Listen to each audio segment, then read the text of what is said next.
अस्सलाम वालेकुम चाचू। मेरा ਤੁਹਾਡੇ ਵੱਲੋਂ ਮੈਨੂੰ 10ਵੀਂ 11ਵੀਂ ਵਾਰ ਪੈਸੇ ਮਿਲ ਗਏ ਨੇ। ਅਸੀਂ 3 ਭੈਣ ਭਰਾ ਅਸੀਂ ਯਤੀਮ ਆ। ਮੇਰੇ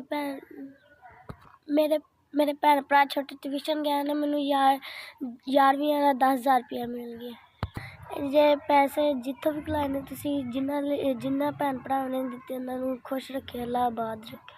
ਅੱਲਾ ਉਹਨਾਂ ਦੇ ਭੈਣ ਭਰਾਵਾਂ ਨੂੰ ਸਿਹਤ ਤੰਦਰੁਸਤੀ ਦੇ, ਅੱਲਾ ਉਹਨਾਂ ਦੇ ਖਜ਼ਾਨੇ ਭਰੀ ਰੱਖੇ।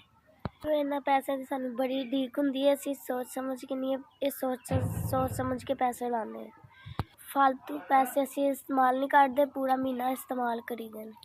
ਮਾਂ ਪਿਓ ਜੀ ਨੇ ਅੱਲਾ ਤੁਹਾਨੂੰ ਸਿਹਤ ਤੰਦਰੁਸਤੀ ਵਾਲੀ ਜ਼ਿੰਦਗੀ ਤਾ ਫਰਮਾਏ।